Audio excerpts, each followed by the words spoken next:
It's Monday, and you know what that means. Jersey First TV proudly brings to you the latest edition of Real Talk. And yes, I am New Jersey's premier award-winning journalist, top 50 Latino, as voted on by the United States Latino Affairs Initiative and the Latino Spirit Online magazine, as well as being the weapon of mass disruption in Garden State media. Of course, ladies and gentlemen, you see the traffic all the time. Hey, the people's choice and the people's voice, and without a doubt, let's be honest, ladies and gentlemen, the most handsome face that runs the place. It's me, Fernando Uribe. Once again, happy Monday to you all. Happy Thanksgiving week.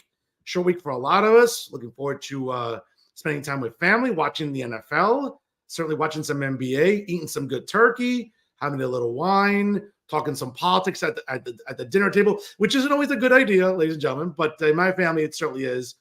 And without it, I want to thank you all for tuning in from wherever and however you may be doing so right now on Facebook Live via StreamYard. And folks, don't forget, of course, check us out on all of our social media platforms. Make sure you like Real Talk with Fernando Uribe on Facebook, as well as also Jersey First. Don't forget to subscribe on YouTube. Brand new content every single week, ladies and gentlemen, by the good people at Jersey First. Of course, subscribe, you get all the notifications as soon as content is available.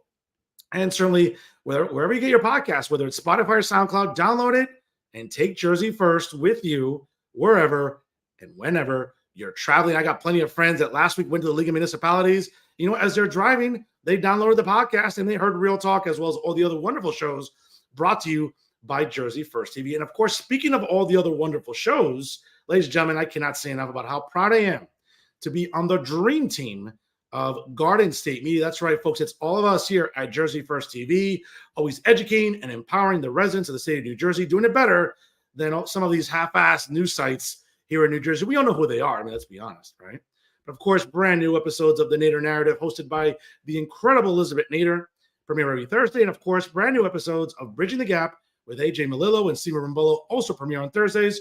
And every Monday night at 6 p.m. or 7 p.m. Eastern time, you can always rely on a live edition of Real Talk right here on Jersey First TV. Folks, you definitely want to stick around. I have a lot to say during Final Thoughts. It is Thanksgiving week. So, you know, it's time to cook some turkeys in Garden State Media. And, you know, here in New Jersey, ladies and gentlemen, there's no shortage of turkeys in the establishment media here in the Garden State. So I'll talk about that a little bit, get to talk about the League of Municipalities.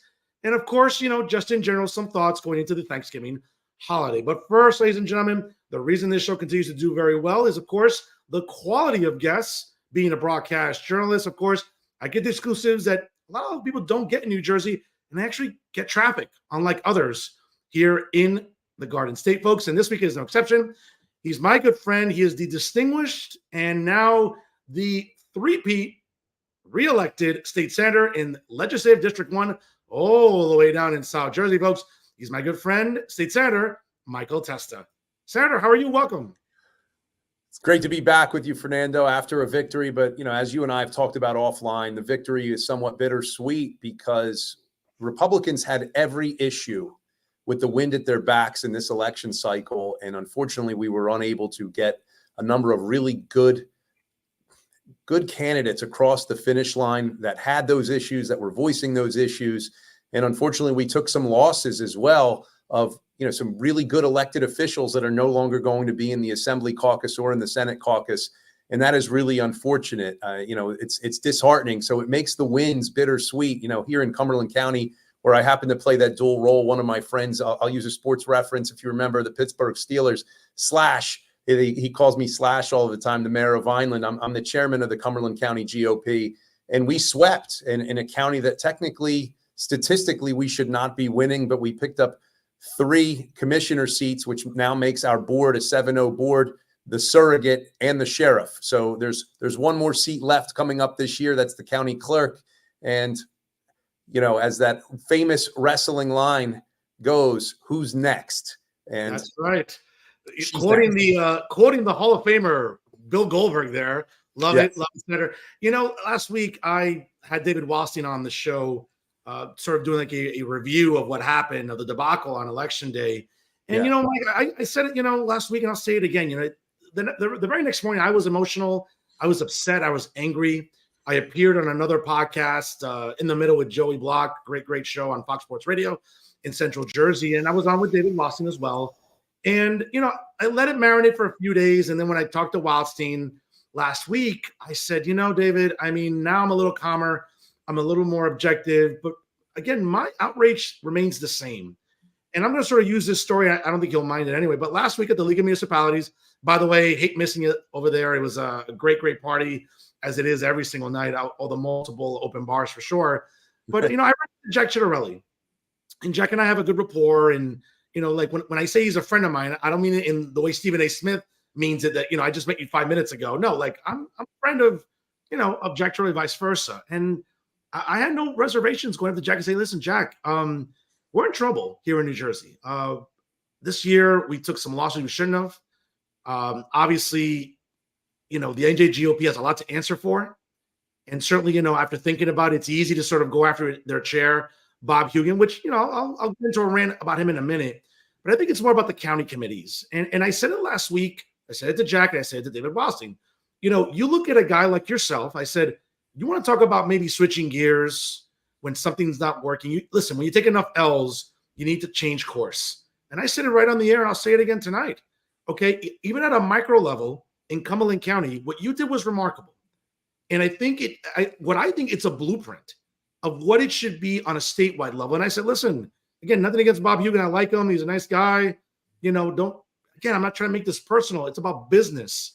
And, I'd rather much see Michael Testa as the state NJGOP chair, because I think, again, if you look at the blueprint in Cumberland County, you can do that statewide. Listen, up by me, 31, 32, 33, these areas are as blue as Windex. I get that. But there were so many districts, 11, 4, even up in Bergen County, 34, 36, 38, that were winnable. Even 3, for God's sakes. That if 16. the NJGOP, yes, exactly, 16, excuse me. If the NJGOP just did a little more work and not just rely on, we're not embracing vote by mail yet or early voting yet. Let's see what happens. No, you got to be proactive. And I think that's where the NJGOP got it wrong. And it shows because they lost seats. And I'm sorry, Mike, that's inexcusable to me. Now, losing seats this election was very difficult. Seeing 6 seats, unfortunately, lost in the assembly and, 1 seat lost in the Senate. It hurts, and it hurts badly because, this was a year that, as I said earlier, Republicans had every issue on their side. The wind was at our backs. The way I do things in Cumberland County, and I'm an 11th Commandment Republican. I'm not going to speak ill of any other Republican or Republican organization. That's just not the way I roll. But I will say this: I will do a humble brag of what we are doing in Cumberland County and have been doing in Cumberland County. Number one, we do long-term candidate recruitment. I don't just all of a sudden show up in January and say, hey, who's going to be our freeholder candidate, commissioner candidate, who's going to be our sheriff candidate? We typically have a bench. And as you know, you're a New York Yankees fan, as am I. That's where they've gone wrong in their organization. They had the ultimate farm system for so many years and decades that they were able to pick from their own group of players to cultivate them to go up to the big leagues, to the show, and be that star. That's how I came about. Like, a lot of people thought in 2019 that Mike Testa had come out of nowhere in Cumberland County and in Legislative District 1. Little did they know I'd been working on campaigns seriously since 2007. That's right. Had been the vice chair since 2009, then chairman of the organization since 2014. And look, I had a lot of years where we were losing in the Cumberland GOP. Many didn't realize that we were down 16,000 votes in a county that has about 90,000 registered voters. That's a difficult hill to overcome. That's a difficult hill to climb. Very, very similar, Fernando, to what happened in so many of those legislative districts that didn't necessarily have a vote by mail machine in place, that on election day, they're starting out 7, 8, 11,000 votes behind the 8 ball. That's very, very difficult to overcome. My good friend Matt Rooney talked about that, last week as well. And I know you have. Look, in 2020, I was President Trump's co-chair, and I had to sue on behalf of the Trump organization, the campaign, in order to get New Jersey's election process to go through the legislature. Because if you remember, originally it was done by executive fiat, which actually violates the United States Constitution. So right. for a very brief period, I was a little bit of a hero. But then I said, look, we need to embrace vote by mail. The entire election is going to be vote by mail. And I was told, hey, listen, you're a rhino. You're not, we should be protesting this. We shouldn't embrace this. I said, listen, there's one way to ensure that your vote will not count on election day in 2020. And that's not to cast it in a vote by mail election. That's the only way you can ensure that your vote will not count, is if you don't cast one. So since 2020, I can tell you, I've made it my mission to embrace vote by mail. And we have a saying in Cumberland County: we know who you are, we know where you live, and we know how you vote. And if you're voting by mail, I am targeting you to make sure that when you get your vote by mail ballot, you get a chase letter, you may get a text, you may get a targeted Facebook social media ad coming your way. That's how you have to do things in order to cultivate that vote, to make sure that Republicans come out. Look, in Cumberland County, only 25% of the people decided to cast a vote. That's usually advantageous for Republicans in the state of New Jersey in a low turnout. Sure. In a low turnout election. Somehow we did not embrace that and make sure that we got our voters out. I was taught as a young kid working on campaigns that Republicans vote for Republicans and Democrats vote for Democrats. And that was proof positive in 2021, when we had 750,000 Republicans stay at home. We need to make sure, as Republicans in the Republican Party, that we get our Republicans out to vote. We are facing a 1 million voter deficit statewide. And this last election should be a massive wake-up call for every Republican candidate, for every Republican organization, that when we are supposed to win in low turnout election years like 2023, and we can't get our candidates and incumbents across the finish line, something is wrong, something is broken, it needs to be fixed. Listen, I'm with you. And folks, if you're just joining us right now, it's 7:40 here on the East Coast. My guest this evening is a distinguished state senator, having just won 3 elections in a row. Here, my good friend, State Senator Michael Testa, joining us here on Real Talk via Jersey First TV. Again, folks, sharing is caring. Click that share button. Let everybody know how much you enjoy Real Talk on your newsfeed. Senator, you said it perfectly. And again, when I spoke with Jack last week, I'm like, listen, I think Republicans are behind the 8 ball on a lot of things. You mentioned it already. Voter registration. Certainly Democrats, they do a great job statewide. Cheers to Chairman Leroy Jones.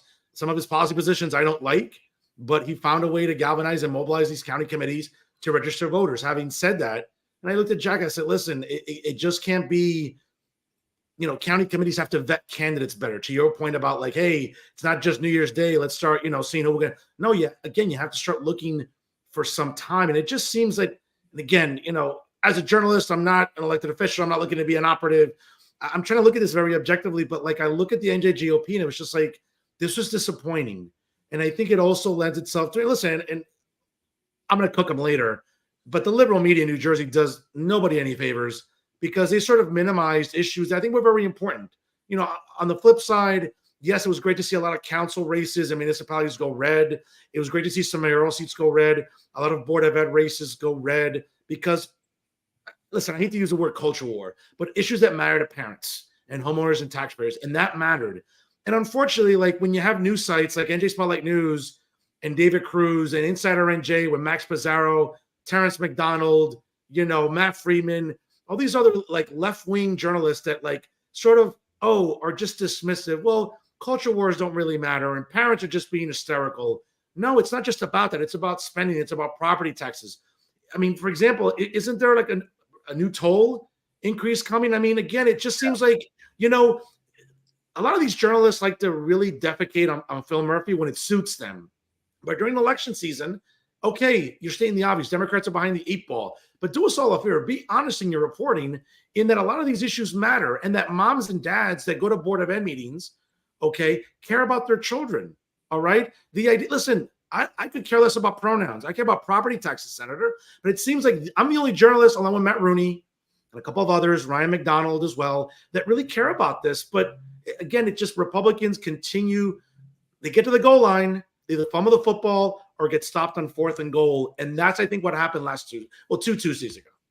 Listen, it's funny that you use that goal line analogy. I've called my entire strategy for since 2019, a red zone strategy, because I myself was getting the organization from 2014 up through 2018 into that red zone. And for whatever reason, and look, I had the deck stacked against me as far as voter registration is concerned.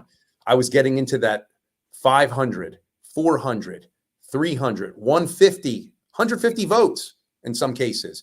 And we just couldn't get the ball across the goal line. And I had to go back to the drawing board. I never really liked the Philadelphia 76ers slogan to trust the process. But look, it took a long time for my own team to even buy into believing that we could do this and actually run as Republicans, Fernando. That's something else that I constantly hear, that, New Jersey is really a blue or purple state. And it is. However, we need to get Republicans to have faith in voting for other Republicans. And so many times our voters are staying at home because they feel it's either, I have a saying that you can take, I think you actually said you appreciated this one in the past, that you don't beat vanilla with French vanilla, right? So many times our candidates try to be this, I'm not really a Republican. And to me, again, I think there needs to be a unified message as well. I remember when I went to the RNC convention in 2016, it was, I think, a 78-page document as what defined our platform. I truly believe we can distill our message down to a library card size as to what do Republicans stand for, right? We believe in freedom. We believe in lower taxes. We believe in good government. Get your information on a library card size so that if I'm behind a family at the grocery store whose bill is going to be astronomical this year, and they say, hey, Michael, why are you a Republican? I can pull out a card and say, here are the main reasons why. And I constantly hear about targeted messaging, which is fine. Our 40 legislative districts are vastly different. Yeah. But you know what? There's a lot that unites us. And there's so much that you could unite us as a citizenry and unite us to say, you know what? The very definition of insanity is doing the same thing over and over again, expecting a different result. Why don't I give this Republican candidate a try? Why don't I go cast my vote? Or for a Republican who's in one of those districts who doesn't believe that their vote matters necessarily, let them believe that their vote matters, and they'll get off the couch and maybe go cast a vote, and you'll see some shocking results, just like what happened with Ed Durr in 2021. Yeah. Think about that. That's the largest political upset in the state of New Jersey history. That's right, yeah. And why? Because enough people were tired. And now, do I think that was an environmental win for the most part? I do. But we had the environment this time, and we didn't capitalize on it. Senator, you're absolutely right. And I think, listen, I hate to sort of beat them when they're down and kick them while they're down. As Roddy Piper used to say, kick them while they're down. It's a much shorter distance, But it's interesting to me because this is where there needs to be. By the way, if I can interject about Roddy Piper, in two of the greatest movies of all time, by the way, They Live and Hell Comes to Frogtown. If you've never seen that movie, yeah, they're amazing. They're amazing. I have to tell you, and They Live is sort of like an 80s kid's 1984, but on the big screen, because that's kind of what seems to be happening. Not with aliens, so to speak, but the subliminal messaging that you see in the movie. By the way, very underrated John Carpenter movie. Very underrated. Absolutely. Very underrated, that's for sure. Senator, one of the things that really just, I think, going into 2024 now, I'm hoping over the holiday season that the NJGOP, that Chairman Hugan, that the executive board, they need to look in the mirror. There needs to be a come to Jesus moment. Again, you're a trooper, like, as you mentioned before, 11th Commandment Republican. Again, I'm a journalist. I'll talk about anybody. Again, I want results. I want answers, because what we're going to see in 2024 is a really interesting dynamic. Not just nationally. Obviously, we have a president who turned 81 years old today, who doesn't know he turned 81 and probably doesn't remember his birthday. We also have a vice president who's just as incompetent, but half his age. And then we're going to have Senate races, House races. And we'll get to the Senate race in a minute. I know you're foaming at the mouth as I have to talk about the obvious. But there's a climate, not just nationally, but even statewide, where, Democrats have just done a masterful job, come hook or crook, as they say, with messaging, where they seem to hijack things like case in point. And, whether it's Insider NJ, whether it's NJ Spotlight News, whether it's the New Jersey Monitor, it's this past year wasn't about reproductive rights. Like, Jesus Christ, women in New Jersey can abort a pregnancy up until, delivery. Okay. If, after a drunken weekend during NFL Sunday Fun Days, you can buy a Plan B on Monday, for God's sakes. Like, this idea that hijacking reproductive rights and sort of going with these, I guess, I don't know, it's not even cultural war, but these trigger words that somehow Democrats mobilize people this way. That's not what next year's about. Next year's about the fact that Thanksgiving is probably going to be expensive again to eat, like it is this year, like it was last year, like it was in 2021. Okay, that gas prices are so high, that we're paying more in inflation to go to the supermarket, that families can't vacation because they have to decide whether or not to pay rent because everything's more. Again, that's inflation. And Democrats have just done a great job. Again, I got to give it to them on hijacking the message of, well, Republicans are coming. Like, perfect example, Jay Lasseter, who's a clown, loves to talk about Republicans want to control every pregnancy in America. No, Republicans want to give states individual liberties. Okay, you're an attorney. I remember somewhere the 10th Amendment, federalism. Okay, like, Republicans need to do a better job of punching back with, it's not about reproductive rights or this, it's about affordability. Can we afford another 4 years, 4 hours, or 4 minutes of this clown in the White House? And of course, that's going to, it trickles down the ticket next year. Republicans need to do a better job, Senator. And again, I got to tell you, I'm not feeling optimistic. So you've said a lot, Fernando, for sure. I think this all goes back to, Ronald Reagan, my favorite president. Yeah. And when him asking, are you better off today than you were 4 years ago? And I think everybody who's intellectually honest has to answer that question with a resounding no. You said something earlier about the media that I want to tie in. We, as Republicans, we typically don't have friends in the media. And I constantly tell my commissioner candidates, my sheriff candidate, my surrogate candidate, anybody that runs with me or for me as county chair, I say, listen, we don't have the media on our side. You need to get your friends and family who really are invested in you, that want you to get elected, to share everything that you do on social media, because we have to be our own media. Yep. That's the truth, because the media got lazy. Look, and this cuts both ways, by the way, because look, Senator-elect Berzicelli said that the reason that his team with the Sweeney team lost in 2021 was because the local media was no longer carrying the news and the record of their accomplishments that they had achieved over the years that they had been in office. So this cuts both ways. Media is lazy, right? But they're lazy, but they're certainly not on the Republican side. They don't say anything about what Mike Testa does. I mean, I had an historic $100 million boardwalk restoration bill that became law. I mean, that's pretty big. It's historic. Yeah. It got a blurb this big. It wasn't, should have been front page news. Senator, case in point, take a look at the Insider NJ Power 100. I mean, for God's sakes, Jane Fonda's on the list. I mean, it makes you wonder, like, are Jay and Max Brazzaro smoking weed together? Like, who's making this list? You know what I'm saying? Like, it's stuff like that. My dad's on it, so I happen to like the list quite a bit. I was about to say, congrats to your dad. I was going to mention that. Congrats to him. Why you're not on the list is mind-boggling to me. Oh, so I actually am told the reason that I cannot be on the list is because no elected officials are on the list. So to be fair, elected officials can't be on this. County chairs can. So, but I wear two hats, so that's okay. That's okay in that regard. But you gotta love the splitting of hairs there down there. Yeah, Insider, that's for sure. I would like to know where I would be on the list if I weren't an elected official. Now that Cumberland County is flourishing, but we have to keep flourishing, right? We can't be lazy. Sure. So you look at what Republicans have accomplished historically. And we go back to even 2019 when I did all of those minutes with Mike.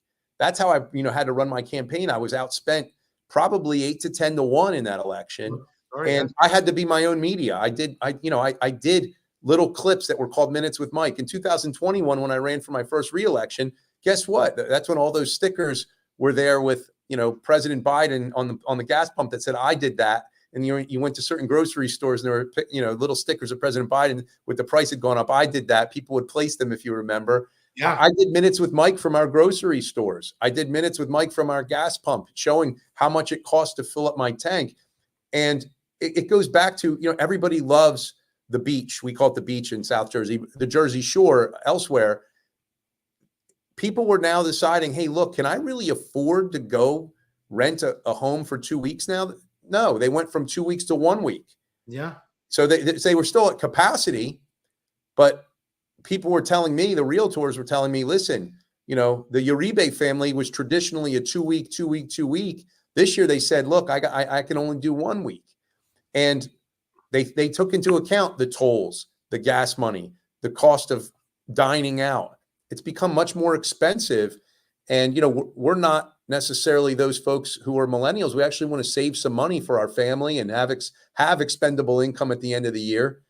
People simply can't afford to live in the state of New Jersey and thrive in the state of New Jersey the way they used to. I hear this all of the time. People say, I have a 2-income household and I'm still really not making ends meet the way I thought I would, let alone save some for vacation, save some money for our children who may want to go to college in the future. It's become a really expensive endeavor. And it always seems that the government feels that they have the answer, especially under the Biden and Murphy administration, that they know what's best for us, us serfs. For us, Senator, you're right. Listen, it feels like down the shore or down at the beach by you just to afford a meal. I mean, you have to be royalty. And which brings up the next point here. Speaking of royalty, I like to nap every day, Senator, but how long was I asleep did we transition from a democracy to an oligarchy here in New Jersey? Because I got to tell you, and I said this to David Wastine last week, I mean, listen, I have to keep it PG. It's a PG show, but this is effing disgusting. What's going on with the governor and his wife? And listen, don't get me wrong.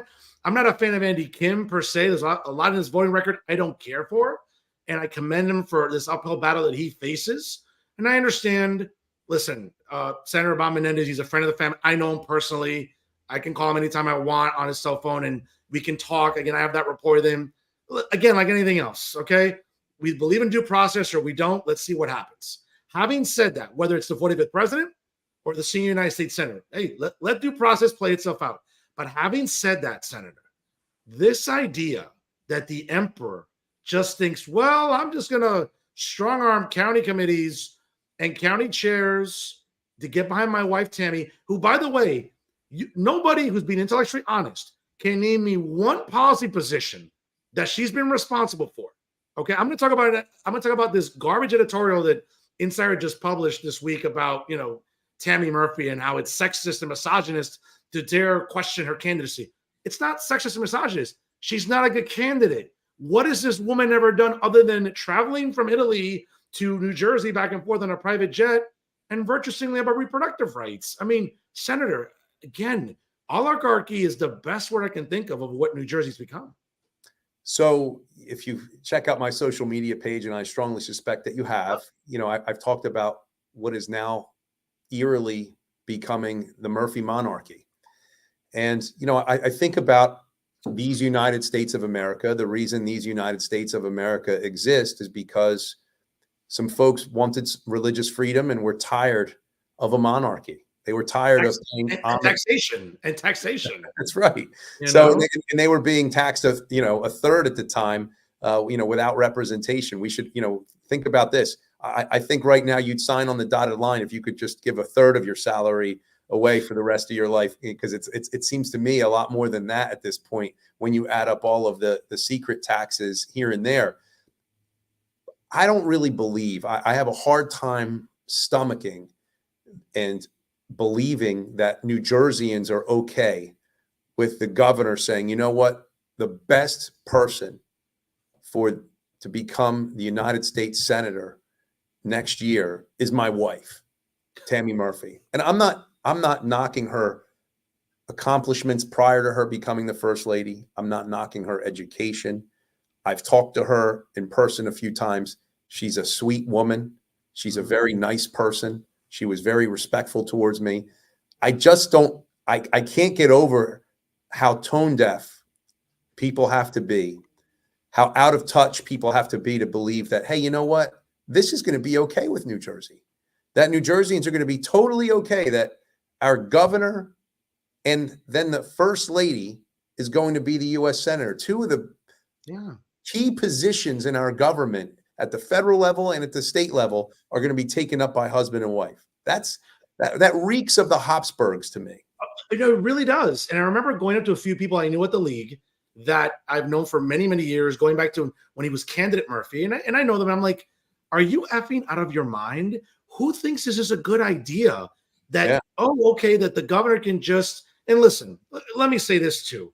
And credit to David Wildstein with the New Jersey Globe on publishing this story. Listen, Senator, I'm Cuban and Colombian, okay? But I'm very Cuban in my mannerisms and in my sort of rancor, okay? I believe in receipts. You know, when Senator Menendez came out last week and said, hey, you know, I'm sort of paraphrasing, but like not very happy about sort of the party abandoning him. And in Hudson, he knows where all the skeletons are buried and he knows where all, you know, whatever. I'll tell you right now, I feel like Vince McMahon, book a pay-per-view, get him at a podium, I'll drive him, get up there, drop names, drop receipts, drop all the skeletons. That would be pay-per-view worthy television, I think, in politics. Having said that, on a serious note, though, it's amazing to me that somehow, Chairman Jones and all these county chairs, Curry, McCabe, Jones in Essex County, even here in Hudson County, I'm disappointed. It's like, wait a second. I mean, it almost seems like, is the governor trying to strong arm counties and be like, well, listen, for the next year and a half that I'm governor, I might make your life miserable if you don't back my wife. That's exactly how it looks, Senator. No one's going to convince me otherwise. That's exactly how it looks. And if you can't see through that, again, I'm not saying I mean this generically, you got to be a special level of stupid, Senator, to not see through this. This is, to your point, it's become a monarchy. It's disgusting, Senator.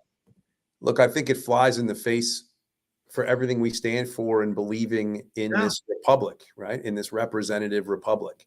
And I've said this for a long time, that folks like the Bidens, folks like the Murphy administration see themselves as rulers, not representatives. Yep, correct. And that is really playing out here, that we obviously, I mean, think of how out of touch and arrogant one must be to say, you know what? The two best people in this entire state to be the governor and the United States Senator reside under one roof. That nobody else. I mean, I look at the talent of candidates on the other side of, the aisle from me.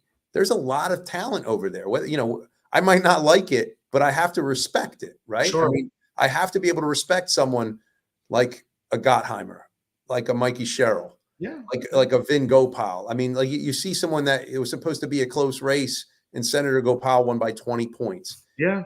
And I just named 3. I mean, and I could continue. There's probably 5 others on that depth chart, right, that I could name, that Tammy Murphy was not on that bingo card, right, so to speak. I didn't think that would be even feasible. And I remember about a month ago, after the senior Senator Menendez was, the first getting into trouble and looking like, where there was smoke, there's fire. Mm-hmm. But again, I'm an attorney. I believe in due process 100%. We have to let the system and the case play out and the allegations play out. I remember someone mentioning, I'll bet you if Senator Menendez resigns, that Governor Murphy's going to appoint the first lady. I said, are you nuts? I said, that would look terrible. That would be awful.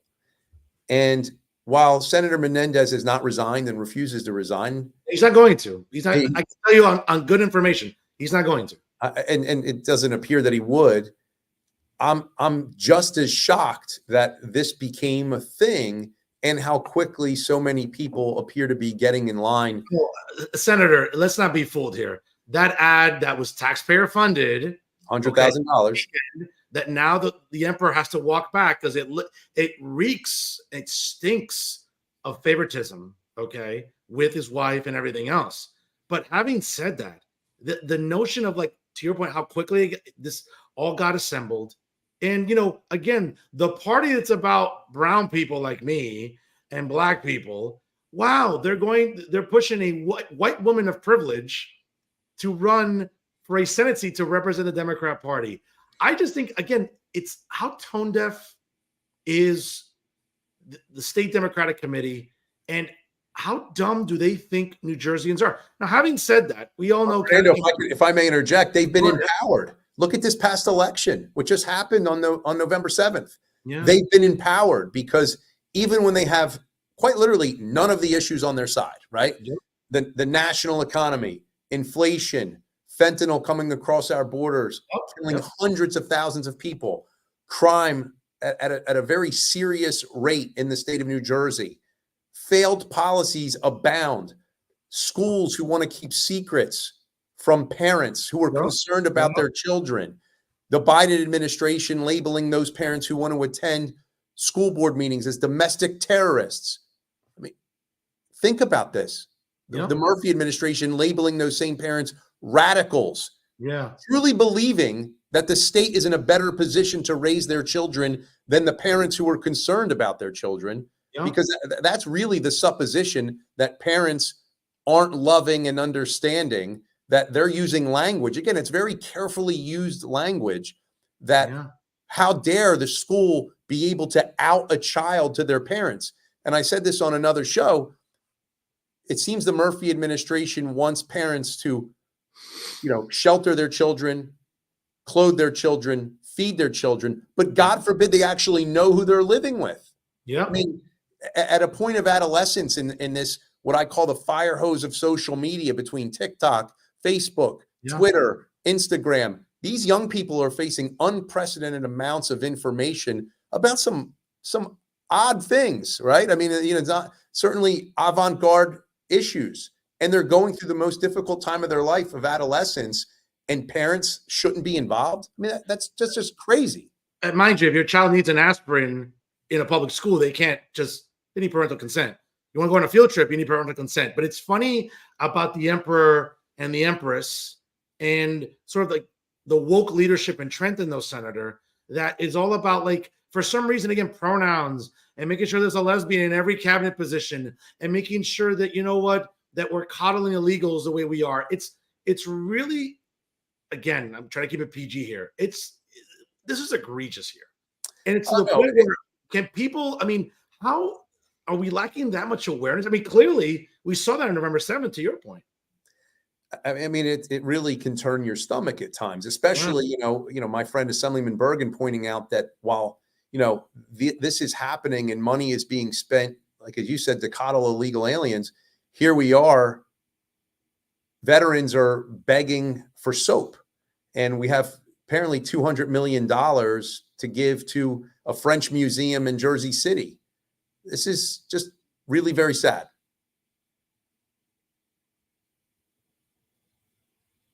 Fernando, did we cut out somehow? No, I had you on the screen there. I was just making sure everything's good with my papers here. Folks, again, if you just joined us right now, it's 8:07 here on the East Coast. My guest tonight is the distinguished senator, 3-time consecutive elected state senator, Michael Testa from LD1. Join us here on Real Talk. Senator, it's a little after 8 here. Again, sharing, just click that share button. Please make sure you let everybody know how much you enjoy Jersey First TV. Senator, let's move on to 2024 again, as we were talking about earlier. Not just the Murphy monarchy, but certainly every House seat is up for grabs. We know that presidential election is up for grabs. And here's a theory that I have, and I hope I'm wrong on it, but I just talked to operatives, not just in New Jersey, but really nationally, that I know. And this is my genuine fear. Again, you were on the 2020 committee, co-chair, so you can tell me if maybe my fears are unfounded. I'm almost coming to the realization, Senator, that, again, based on, I'll use New Jersey as an example, the level of tone deafness and just lacking awareness, I just get this bad feeling that somehow, despite having some of the lowest approval ratings right now, this late in the presidency, he just turned 81, there's a lot of strikes against him. I'm almost coming to peace with maybe he gets reelected somehow, because perhaps there's some Trump exhaustion in states that the 45th president won in 2016, but was unable to win in 2020. And that's where I'm like, you know what? This is why keeping the House is important. This is why flipping the Senate is important, because the last thing I want to do is allow Sleepy Joe any more judicial nominations. I like this 6-3 constructionist majority in the Supreme Court. I love the Dobbs decision. I love the Second Amendment decision. I love the affirmative action decision. I love the website designer decision. I've liked, again, you're the attorney, but as an academic, I have liked these decisions. I don't want to tinker with that majority. And with two justices in their mid to late 70s, listen, I hope I'm wrong.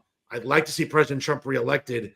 I just think there's this apathy or this exhaustion where he may not be able to get across the finish line in states that, again, Arizona, North Carolina, Virginia, Pennsylvania, Wisconsin, Michigan, that he won in 2016, but he didn't in 2020. I hope I'm wrong, Senator, but that's how I'm sort of visualizing next year. Correct me, please. No, listen, I share your concerns because I think a lot of people who are in elected office or who are seeking elected office that were President Trump supporters are somewhat fatigued themselves of constantly having to defend his record rather than their own.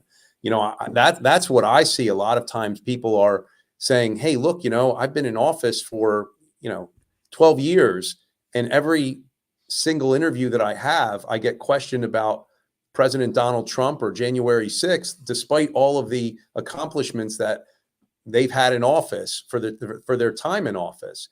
And that's really just unfair. I mean, but that's the strategy. That's also the media strategy to stifle people's decision making. That, hey, look, they've tried to do that with me because I was President Trump's co-chair in 2020. I look at President Trump's policies. His policies worked for the United States of America. They did. I don't care what anybody says. Was the delivery perfect? Was it less than savory at times? Yes. But guess what? He was the president of the United States, and he was doing good things. We go back and, you're a sports fan and an athlete. I'm somewhat of a sports fan and former athlete.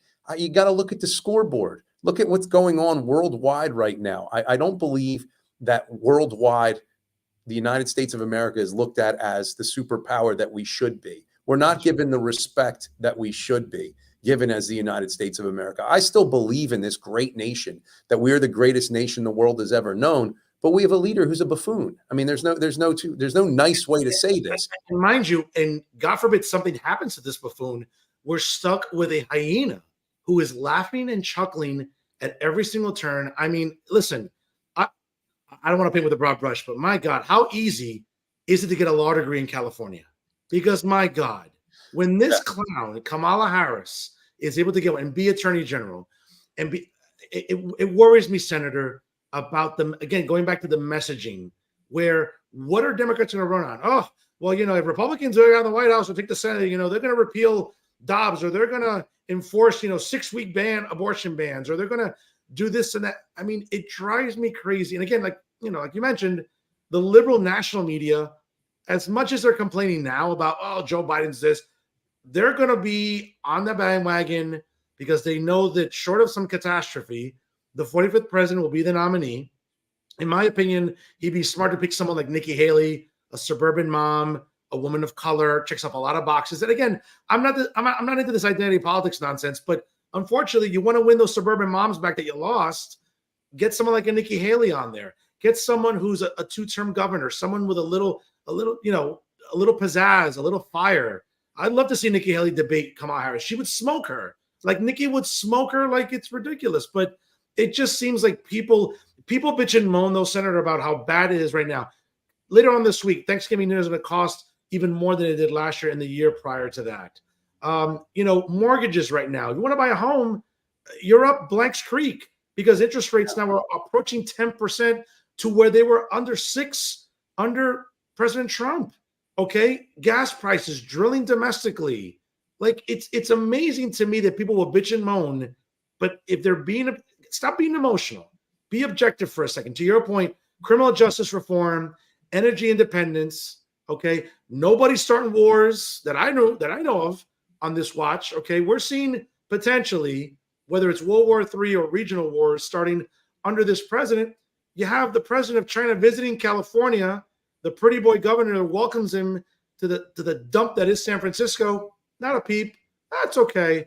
But you know what? Oh, that President Trump, though. Yeah, we got to worry about those indictments. Meanwhile, not a single person has been indicted from the Epstein list, but we're more fixated on Trump indictments. Explain this to me. And somehow they were able to clean up San Francisco and all of the, the homeless tent cities that they have there, just so we can entertain entertain what I believe is our largest enemy right now No, in the world. I mean, between I can't imagine that we have a larger enemy than China, especially after COVID-19.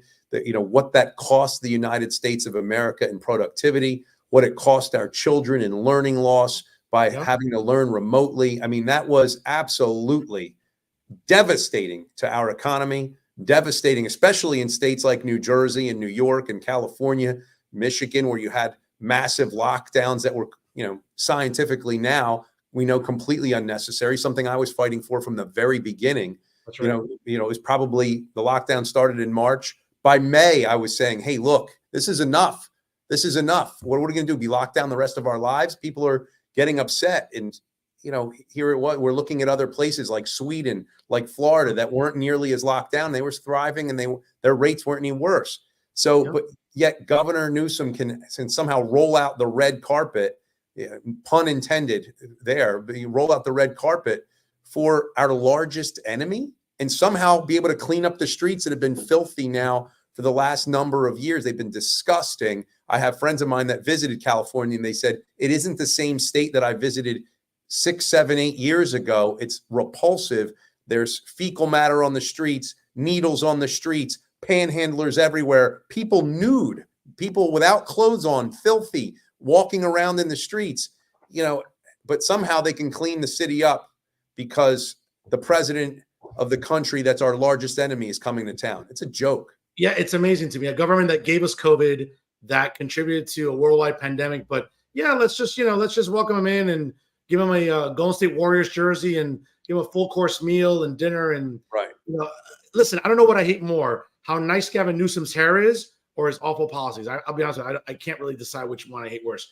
He has Senator, a good it's neck and neck. Senator, real quick before I let you go, getting back to the monarchy here between Phil Murphy and Tammy Murphy. Some whispers I keep hearing about, well, at some point, whoever's going to win the primary next June is going to have a Republican opponent. I hear a lot of names out there. I hear Representative Jeff Van Drew, perhaps, maybe exploring that. I hear your name, perhaps, out there. Who would you like to see challenge the Democrat for the United States Senate coming up in 2024? Look, I think that Congressman Van Drew is a winner. He's someone that knows how the other side operates because he was on the other side prior to being a Republican. He's ultra brave. I mean, he's someone that I want everybody to understand how brave of an individual he is. Yeah. He was a member of the majority party who voted against Nancy Pelosi, voted against impeaching President Donald J. Trump, and changed party affiliation during an impeachment from the majority party to the minority party. That's bravery. I mean, if you look back in 30 years, and if we get to write history the real way, the right way, Yep. in the truth, in the true way, people are going to say that guy was heroic. He did an heroic action at a time when so many people were like, I'm not touching that issue. I'd like to see Congressman Van Drew really challenge the Murphy monarchy, and I think he'd have the best shot. Now, realize this: I say that knowing my history.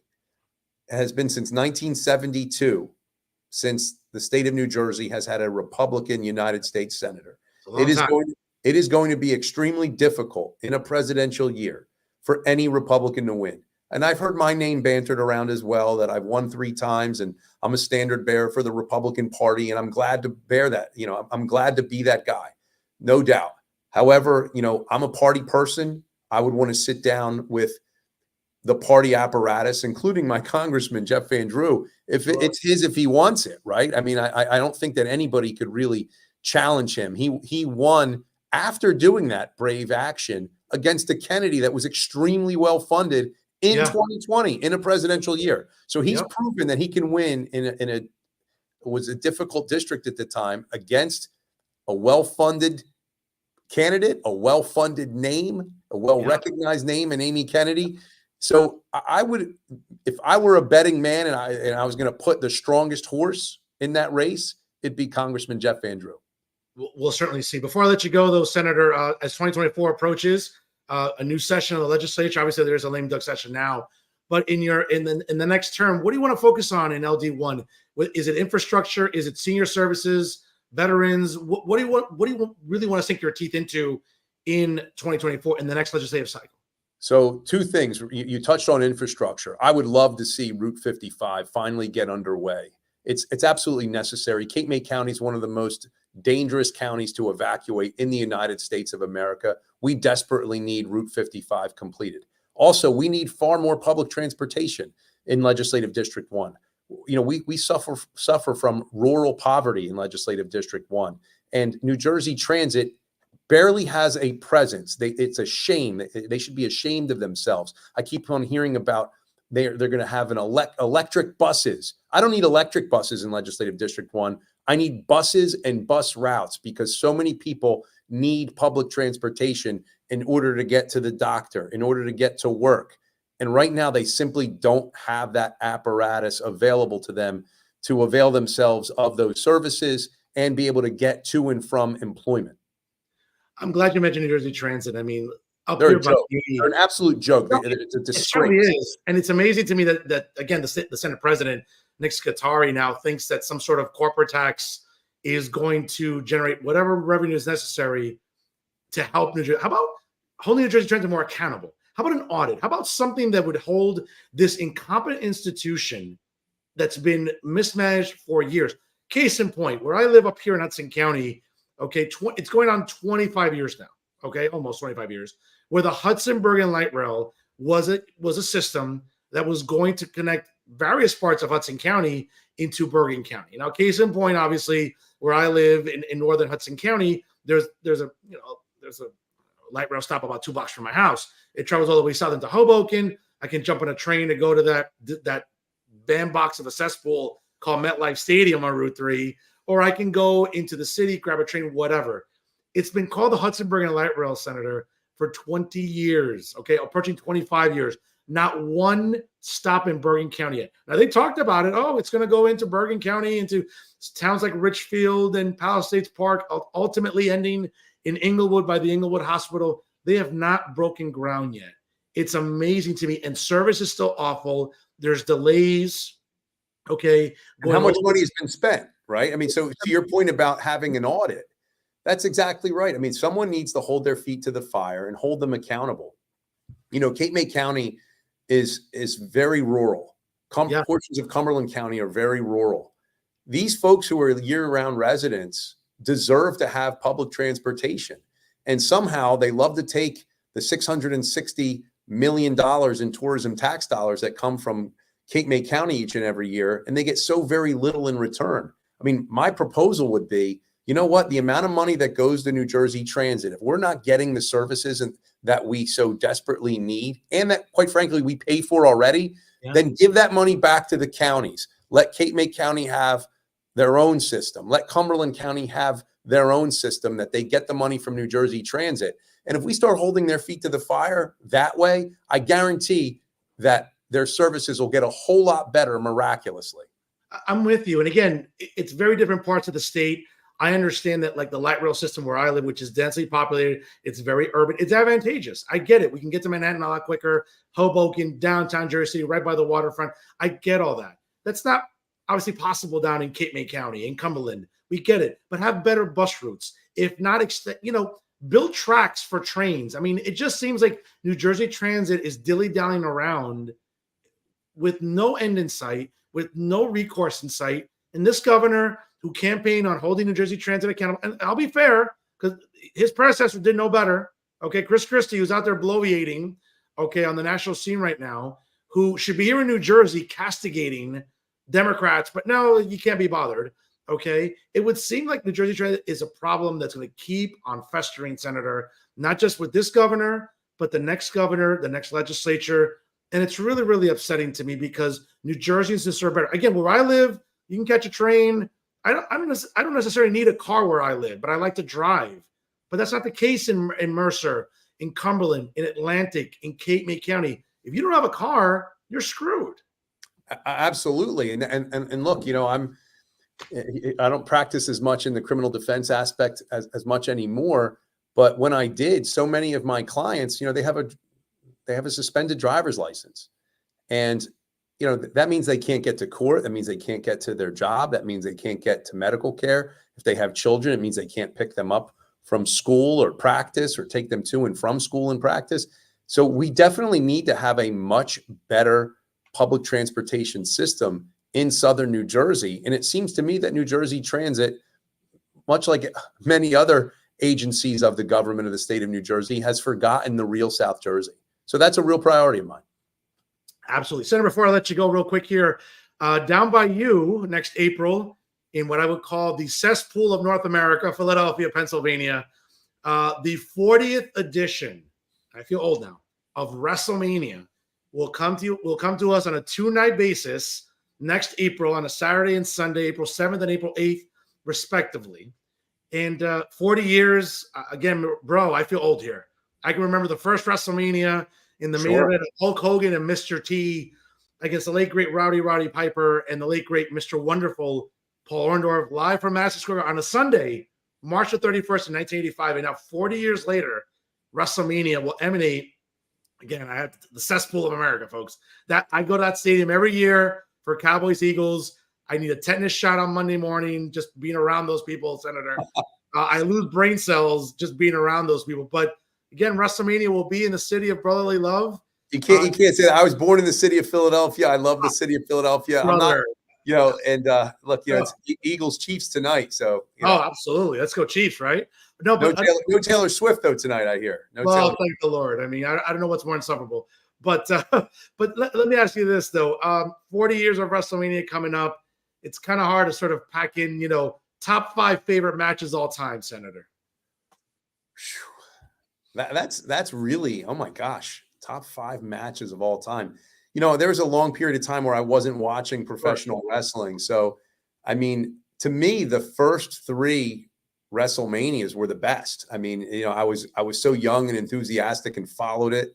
You know, certainly the torch passing from Andre the Giant to Hulk Hogan has to be, to me, was number 1. I mean, that has to be number 1. You know, WrestleMania wasn't even necessarily, I hate to say this to you, it wasn't necessarily my favorite.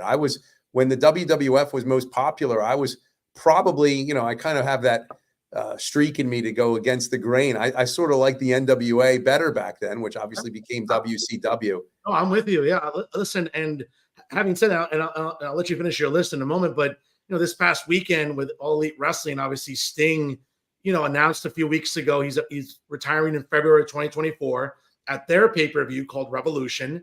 I'm not sure where it's going to emanate from, but Sting, you know, 40 years in the business. And this is a guy who, you know, yeah, he's Ric Flair's in his corner now, and that's a little nostalgia for sure. I'm with you about that. I grew up loving NWA. Dusty Road, baby. Dusty Road, the American Dream, the Horseman. American Dream, absolutely. You know, just the Rock and Roll Express, the Midnight Express. I'm with you, Senator. I think it's a great nostalgia. Actually, I'll give you my list first, and I'll let you know. Okay. No particular order. Stone Cold Steve Austin versus Bret the Hitman Hart. That's so significant because that's what launched what we know today is Stone Cold Steve Austin. Sure. The entire Austin 316 phenomenon, losing in the match to Bret Hart, basically elevated him for the rest of his career. I think that match is up there in terms of history, in terms of great matches. Secondly, again, there's no particular order, and it's not so much necessarily one match, but it's the whole evening. It's WrestleMania 4. It's unprecedented with Macho Man Randy Savage, 4 victories in one night to win the WWF title at the time. I thought at Trump Plaza in Atlantic City, that was never to be done again in a WrestleMania.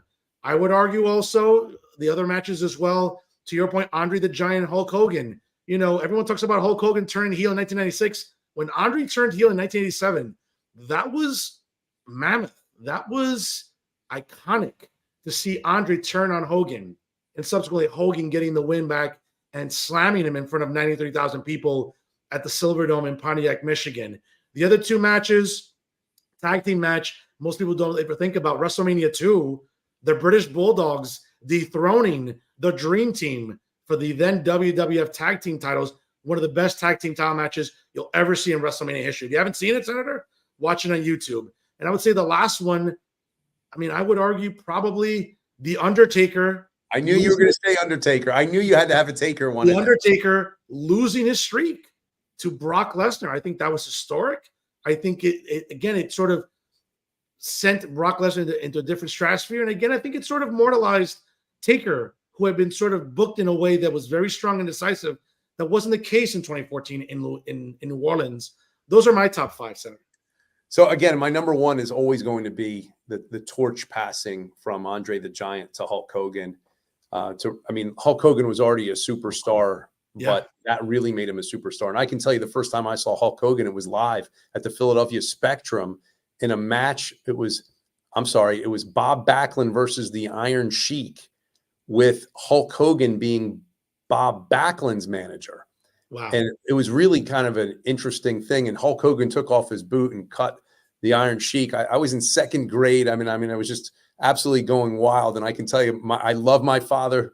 He's my best friend. But even he said, listen, he said, Mikey, never again. I'm not taking you to, I'm not taking you to that. That was just a little too lowbrow for him, I think. That was just a bit much. And I remember we had, and I still remember it, we had a drunken group behind us that was begging for the Road Warriors, which, as you know, we're not in the WWF. Yeah. Which was just a strange phenomena that, my dad was like, I think you're a little too young for this. When you grow up, you can go do this on your own. That Stone Cold Steve Austin match you mentioned has to be up there. And look, Bret Hart was such a technical wrestler. I have always really, really respected him. And I do think he, unfortunately, sort of got the shaft from the business, so to speak, as you know, in that very famous incident that happened with Bret Hart. Yeah, in Montreal. Yeah, in Montreal, 1997 against Shawn Michaels. Screw job, as it's known, right? So that Undertaker match has got to be up there, and that's why I knew you were going to say the Undertaker. I hate to say this because I know that the WWF and now WWE is so much larger than what NWA and WCW became. But, those legendary matches at Starrcade, in the Great American Bash of the NWA era, with you think about the Four Horsemen, you think about, obviously, Ric Flair's my favorite of all time. By a long shot. By a long shot. I think of Nikita Koloff was one of my, who was really the prototype of Goldberg, right? That's who I, and it's quite obvious. You could see so much of that in Bill Goldberg. Sting going from that surfer guy that originally, if you remember, came from what was then known as, when he wrestled with who became the Ultimate Warrior. And they were, one was, were they the Dingo Warriors at the time in the WCCW? I think that's what they were.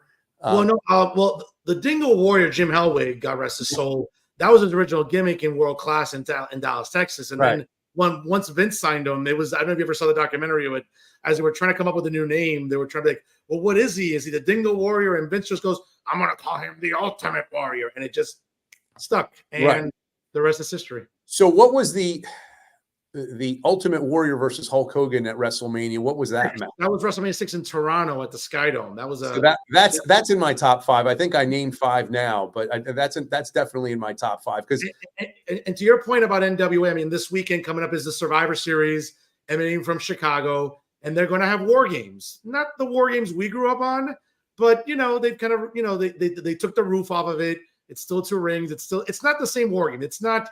And you'll like this because I'm a big historian about this. The first War Games, Dusty Rhodes, Nikita Koloff, the Road Warriors, Precious Paul against the Horsemen and J.J. Dillon. 2 rings, closed in steel. That's War Games to me. The factor of not being able to escape the cage. That's why War Games to me is sacred. I get it. You want to change with the times. You want to have the high spots, the moonsaults off the top of the cage. I get all that stuff. But Senator, nothing beats the original War Games. And to your point, nothing beats the original WrestleManias, but 40 years later in Philadelphia, again at Lincoln. Here we are. You think about those Texas barbed wire matches that they used to have in NWA. You think about that. I can't imagine that would be allowed today with how things are. But that was something more for ECW, which I attended a few of those matches. Oh, the ECW arena in Philadelphia, boy! If those walls could talk. Oh, I was there at least 3 times. And that was pretty crazy. I got to be honest with you. I went when I was in college and in law school, and I have to say that was pretty nuts to see those guys compete. But as far as the WWF, I mean, that's my childhood, obviously, the Sergeant Slaughters, the Hulk Hogans, the Ultimate Warrior, the Iron Sheik. I mean, he was, his Twitter account, by the way, was a riot. Yeah. God rest his soul. The Iron Sheik, I mean, he was, if there was a guy that ever kept kayfabe alive and hated Hulk Hogan, it was the Iron Sheik. That's for sure. Yeah, he certainly took his persona into real life, didn't he? Yeah, he certainly did. And again, we'll see next April, 40 years later, WrestleMania emanates from Lincoln Financial Field. We'll see. I'm sure it'll be entertaining. A lot of stars, glitz. It's Philadelphia. I'm sure it'll be very entertaining as always. Senator, I want to thank you for your time. And I don't say this enough because I know that maybe you get some grief for coming on this show or whatever. But listen, I'm one of the few journalists in New Jersey that wants to talk with you and other fair-minded legislators, elected officials, conservatives, Republicans, whoever, that want what's best for New Jersey. So I'm always grateful to you that years ago, hey, you gave my show a chance. You've been a regular. You respect me immensely. And that means the world to me. So during Thanksgiving week, I want to say thank you. I want to wish you and your family a very happy Thanksgiving. And keep up the good fight. Keep up the good work. I'll give you the last word here tonight. No, just keep doing what you're doing. I really appreciate what it is that you do. This isn't easy, right? You're taking a lot of time, spending your time, hopefully educating your audience by having people like me on. At least they'll know my views, they'll know your views, and that we're trying to be as objective as possible. Obviously, I'm partisan because of this, side of the aisle that I sit on, and I truly believe I'm a true believer in the Republican Party and Republican principles. And you'll always have me on whenever you really want to have me on, especially when there's hot topics of the day. And certainly, there are a lot of topics that we need to talk about as a Republican Party. As I've said, we have to have an honest post-mortem about what happened on November 7th. We have to be intellectually honest with what happened, where we are failing. We have to shore up our weak spots and strengthen our strong areas. That's just absolute what we need to do. We need to look at this as a corporation or as a sports team, and we're going to have to field our best players in the next election. And, right now we're in a period where we have to dust ourselves off, regroup, and, maybe rebrand and get stronger for the next battle. Senator, and the best part about this job is just pissing off so many in the liberal media in New Jersey because they can't cancel me. That's what bothers them the most. I think they just, I can't be canceled. So it's kind of interesting. So we'll see. I'll keep raising hell in 2024. You keep raising hell and keep up a good fight. Folks, he is State Senator Michael Testa down in Legislative District 1, our guest tonight. Senator, happy Thanksgiving. And thank you for joining us here on Real Talk. Happy Thanksgiving to you and yours, pal. Thanks. Take care, brother. Take care. Take care. Bye-bye now. Folks, great episode there with State Senator Michael Testa. It's a little after 8:30 here. We're about to wrap up shortly, folks, here on this Thanksgiving week edition of Real Talk. But folks, before we call it a night, you know what? Did you think I forgot? Of course not. It's time for final thoughts. And yes, ladies and gentlemen, there's a lot to unpackage here today. And we talked about it with State Senator Testa. And certainly, we're seeing what's going on with the Murphy monarchy, with the Emperor Phil Murphy and his wife looking to become the next United States Senator. But leave it to the clowns at Insider NJ to publish editorials that somehow don't get to the root of why this sucks, but more so to virtue signal and cry and bitch and moan about misogyny and sexism and how serious it is, right? Well, folks, at Insider NJ, you can always rely on the resident virtue signaler and the resident bitcher and moaner there at Insider NJ, of course. The very photogenic, yikes, Anjali Malhotra, the former president of the National Organization for Women there, who published a piece this past weekend. As a matter of fact, last week I had the displeasure of running into her at a League of Municipalities party, and yikes, I mean, folks, just thank God for alcohol, because I guess they let anybody into these parties, and with the free food, I mean, why am I not surprised she was there? But in any event, Anjali is interesting because she likes to bitch and moan about things there's really nothing to bitch and moan about. But of course, this week, okay, Miss Photogenic herself, right, decided to publish a column in Insider, the double standard, right? Right? She starts off by saying, how many women has New Jersey elected to the United States Senate? 0, none, zilch. That itself should not come as a surprise. In fact, only 2 members of New Jersey's current 14 members congressional delegation are women. And yet on the very first day, the first female Democratic candidate threw her hat into the ring for the upcoming U.S. Senate election in New Jersey 26, quote, liberal and progressive grassroots organizations published an open letter attacking her candidacy and credentials. Wow. Well, I mean, it's nice to see those organizations have some credibility because they never really have any. But then again, a clock is, right twice a day too, right? And even worse, most of these organizations are led by and have memberships largely composed of so-called feminist women. Those insufferable women, that cat ladies that stink of cat piss. We all know who they are in New Jersey. I don't have to name them. I name them regularly. Angeli's one of them, right? So here she goes. Before I go any further, let me be clear. This is not an endorsement of Ms. Tammy Murphy's Senate candidacy. Really? However, it is a pushback against the criticisms leveled at her candidacy, which wait for it. Because, when she's, writing, you know that Angeli is putting us to sleep, which reek of misogyny, what a surprise, and a very glaring double standard. No, there's no double standard, honey, but more on that later. The open letter claims that there is only one reason why powerful Democrats would endorse Ms. Murphy, saying, quote, let's be clear, if her name was Tammy Johnson, we would not be having this conversation. It is because Tammy Murphy is married to the governor. They're right on that. Again, be it far from me to ever agree with progressive and, type of organizations or liberal groups, but they actually got this one right. In fact, I would argue that Ms. Murphy has, this is where Angeli, folks, again, this is where you have to laugh with Miss Photogenic here, okay? In fact, I would argue, again, maybe in some alternate universe, that Miss Murphy has more policy experience than her husband did when he first ran for governor. Oh my God, Angeli, did you have a little bit too much alcohol at the League of Municipalities? Did you have one too many sandwiches there at the Mayor Fulop party at the Borgata Borgata Water Club and Spa? I mean, Jesus Christ, more policy experience than her husband did when he first ran for governor. No other first lady, this is hysterical. No other first lady has taken on policy issues the way Miss Murphy has over the last 6 years. Really? When Governor Phil Murphy was first elected, I know, God help us, back in 2017, New Jersey had one of the worst rates of black maternal and infant mortality. But is that based on what? Like, who do we blame it on? Again, Angeli never wants to answer it.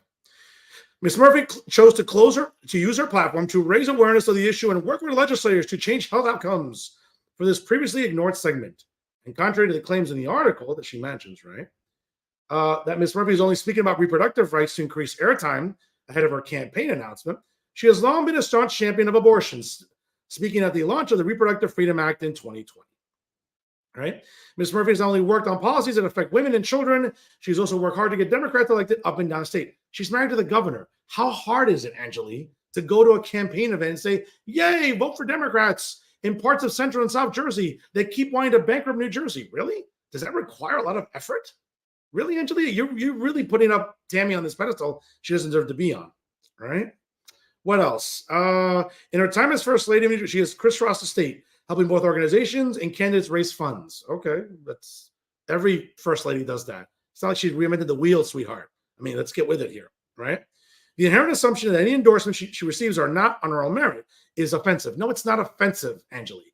It's because what the governor is doing is basically using his office to help elevate his wife to possibly be the Democrat nominee for the United States Senate seat next year, which again, Bob Menendez has not resigned. And good for you, Bob. Okay? Folks, due process. Let's believe in it, right? So if you're a conservative and you want it for Donald Trump, great. Let's have it for Bob Menendez too. Due process is due process. Let the scenario play itself out in court. Okay? We'll see who's running for what position. But the idea that really, like, what's the see, this is the thing, folks. Like Miss Photogenic over here, right? She lives to be outraged about something. And if something isn't correct, or if somehow there's something critical about women, oh, it's because, I don't know, maybe you're a misogynist or a sexist. No, sweetheart. It has nothing to do with that. It's that she's a bad candidate. Now, mind you, I don't like Andy Kim. I don't like a lot of his policy prescriptions.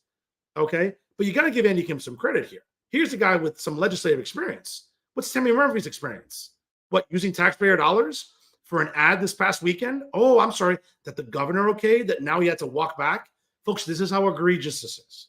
We're going from a democracy to a monarchy. To quote State Senator Testa, isn't that what we fought for 230-something years ago against a monarchy, and now we're embracing a monarchy? Do you realize how tone deaf this is? right? Okay. So, of course, she goes on to say, we have several qualified announced candidates seeking the Democratic Party nomination to be the New Jersey's next United States. What? Who? Larry Ham, who's never won anything more than a student council race in high school? What? Patty Campos Medina, who wouldn't know economics if it fell from the sky? These are the people that you think are on the bench that are these amazing candidates. No, none of them. They'll stink. You won't admit that because, again, that will require you to be, wait for it, have integrity. That's a big four-syllable word for you, Angeli, that you struggle with, a lot. All right? So here we go. They will all be making their case to New Jersey voters. Progressives will be pushing for more female representation in Congress. Instead, they chose to single out a smart, hardworking woman for who she is married to. That is troubling, and it needs to be called out.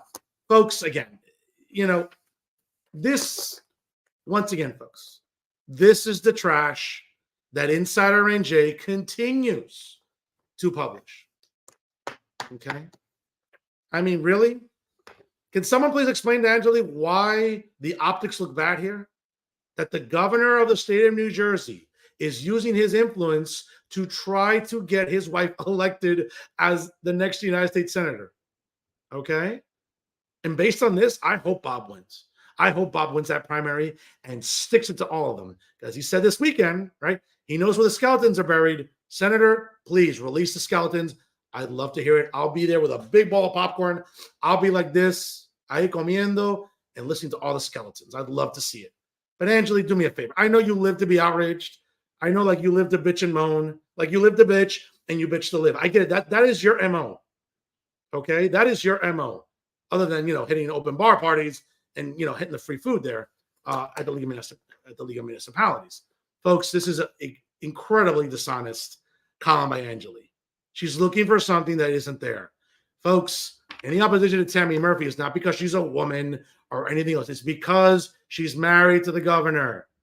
Okay? And this idea that she's somehow qualified, more qualified than Andy Kim, more qualified than Bob Menendez. Angeli, again, I know marijuana is legal in New Jersey.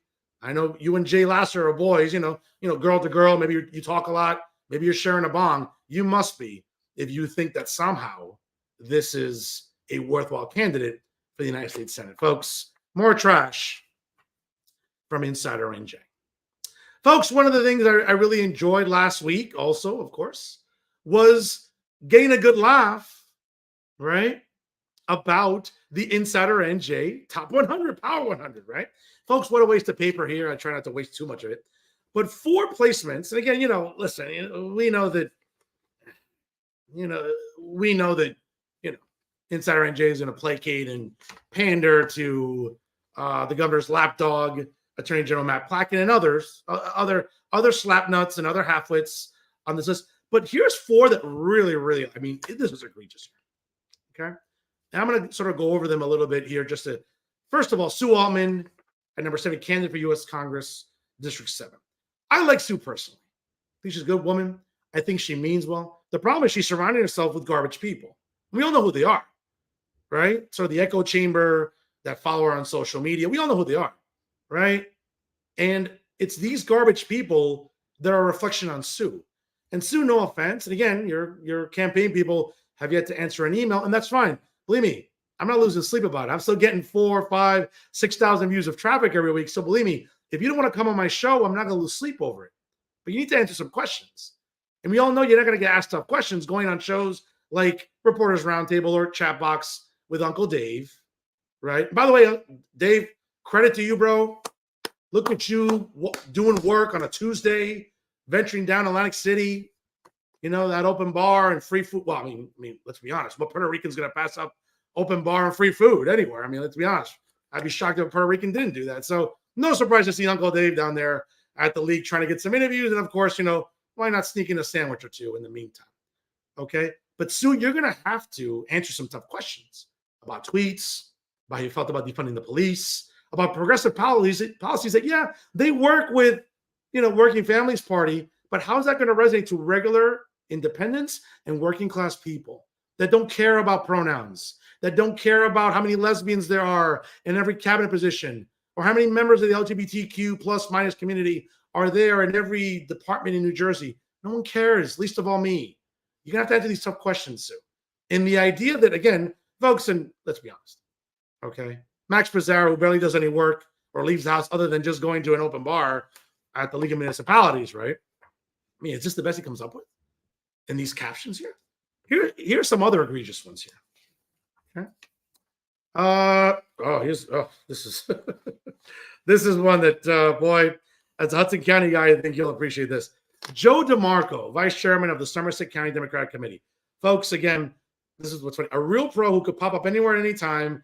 He had a good year in a battleground county that Democrats swept. Folks, if you know anything about Joe DeMarco, he's a scumbag. This guy is scum. Ask anybody in Hudson County, whether it be West New York or Bayonne, this guy is scum. Okay, he's conniving and he's underhanded. Leave it to Max Pizarro and Pete O'Nelia, right? The chairman of the Hawthorne Democratic Committee, by the way, while still being the general manager of a news site. Of course, they would want to glorify scum like Joe DeMarco. No surprise there. They like to glorify clowns all the time, right? Speaking about glorifying clowns and people who give them money, right? Let's look at Patty Campos Medina, right? This is a good one. I mean, again, and we know Max is very lazy, so he's just going to recycle captions that he has year after year, right? So we know that. We know Max is lazy. That's not breaking news here. But what's really, really funny, right, is Medina's activism for working families, women's healthcare rights, social justice, and affordable higher education makes her a well-qualified candidate for U.S. Senate in 2024. Oh, my God. This woman, I wouldn't trust this woman to run a hot dog stand, Maxwell. And somehow you think that this is a qualified person for the U.S. Senate?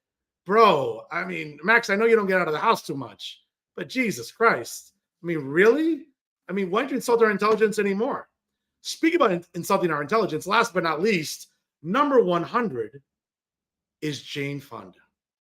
Folks, another scum woman in American politics. But this is who Maxie wants to glorify on the Insider Power 100. Right? This is great. The stunning star. What stunning star? This woman has more bags under her eyes than JFK Airport right now. I mean, look at these bags. I haven't seen that many since I was at Newark Airport dropping off somebody.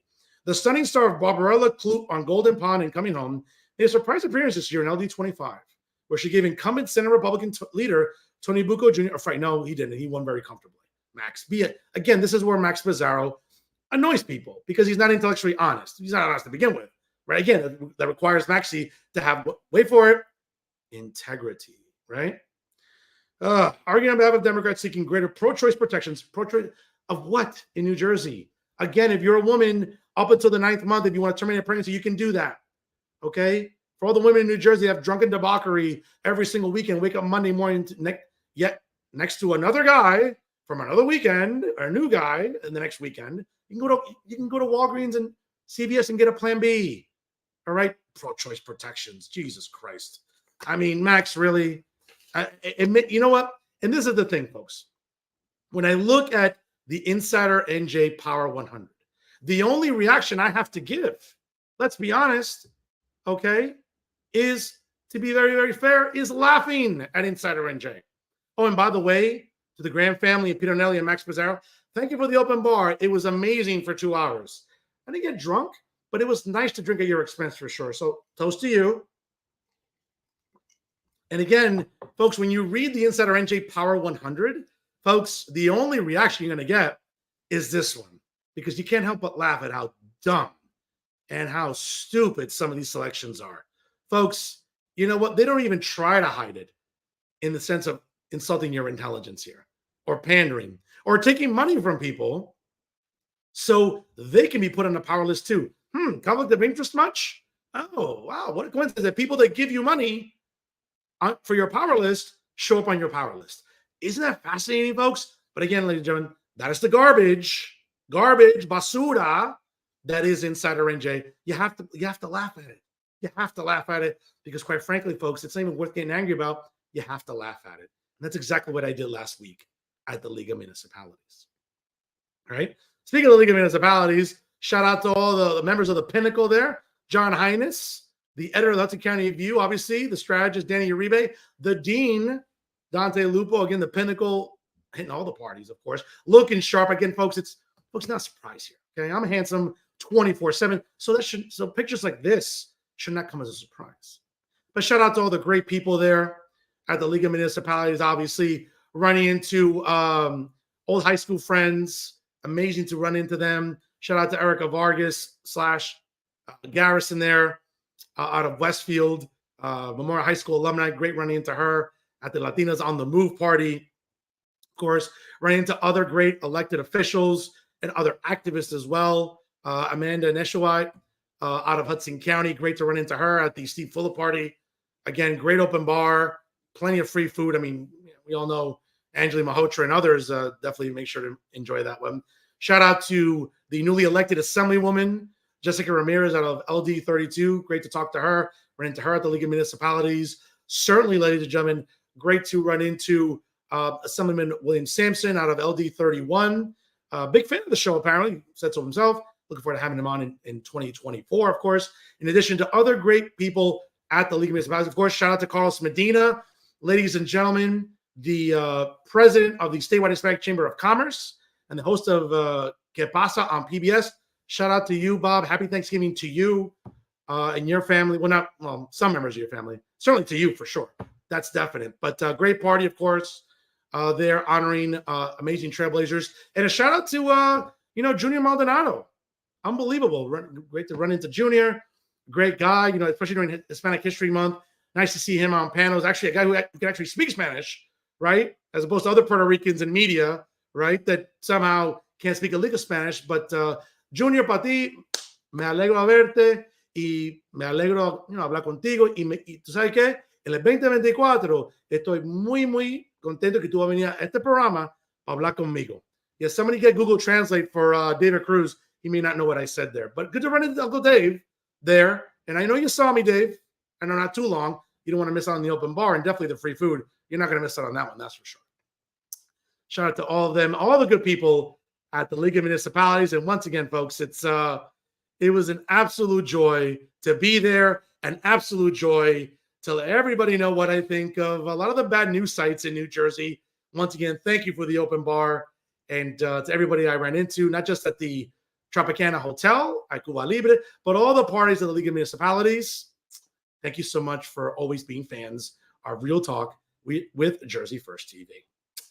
Folks, before I call it a night, you know what? It is Thanksgiving this Thursday, and I have to give thanks to, since Thanksgiving's coming up and we all like to cook turkeys, and a Thanksgiving tradition is cooking up a turkey.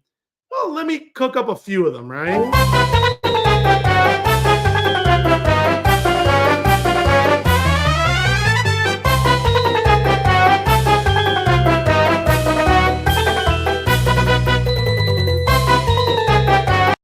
Yes, folks, it's Thanksgiving this Thursday, so why not talk about turkeys in New Jersey media? And of course, when we talk about turkeys, I mean, folks, you have it all right there.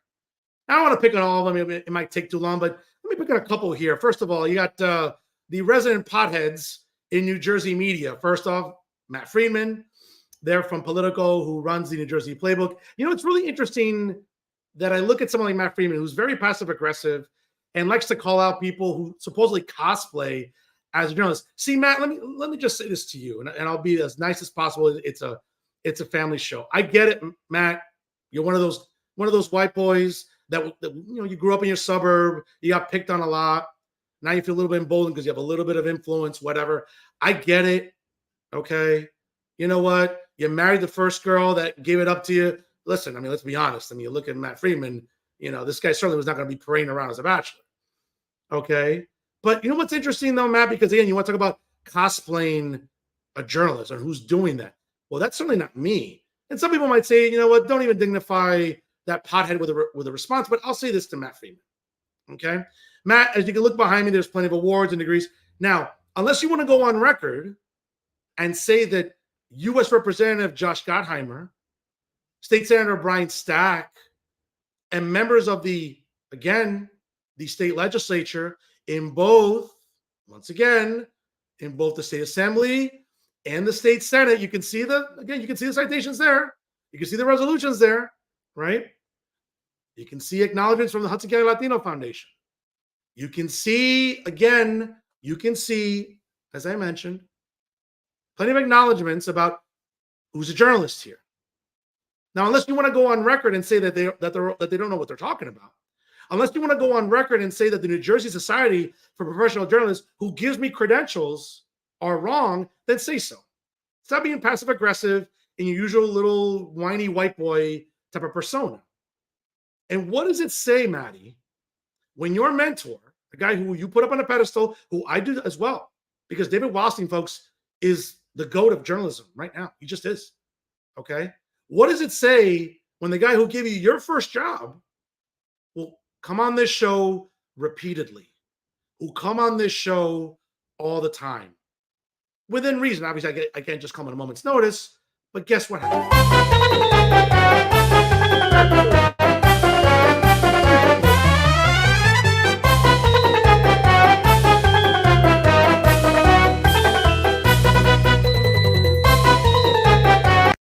So again, if you want to come to my house, Smokey, check out all the degrees and all the awards and recognitions for journalism, you're more than happy to. Again, it might be refreshing for you, right? Because you actually be in a house unlike yours that stinks of weed, stinks of cat piss.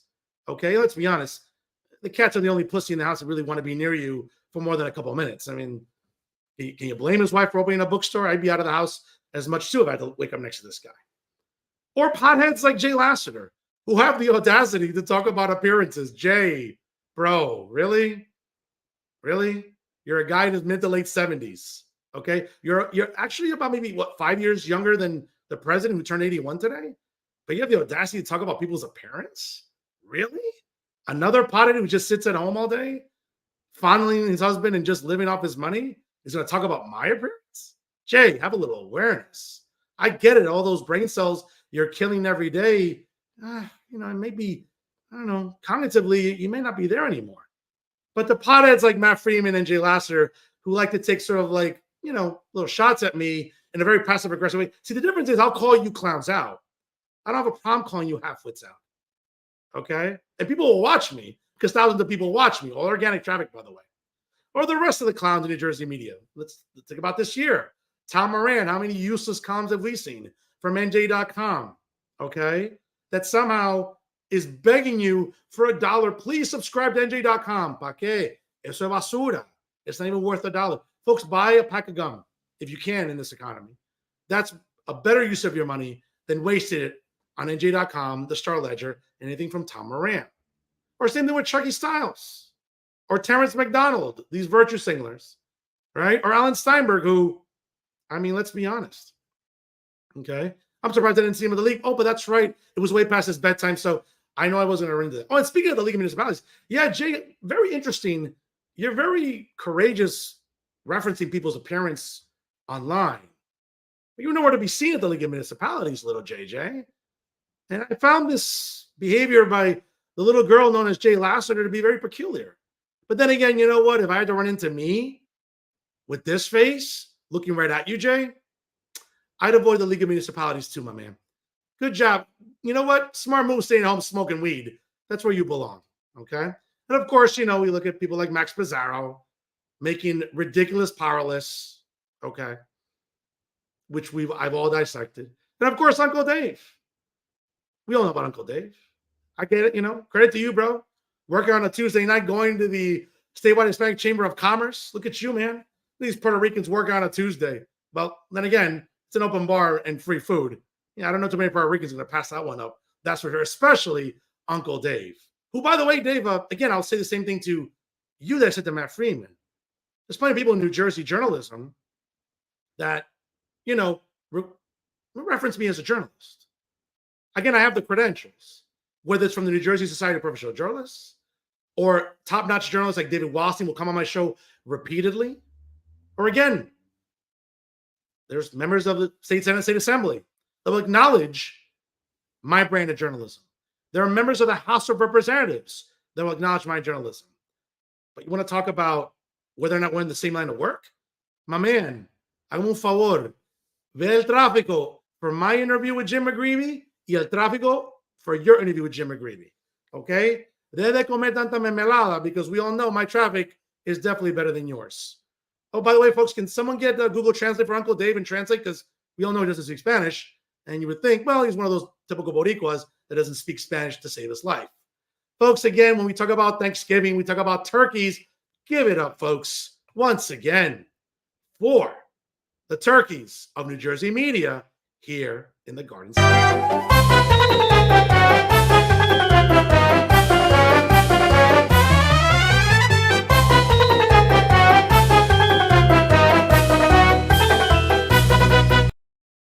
I'll tell you, folks, it's good to cook during Thanksgiving week, right? And Chef Uribe is always happy to do so. And that's our show for this week. Ladies and gentlemen, once again, thank you to State Senator Michael Testa. Very insightful interview tonight.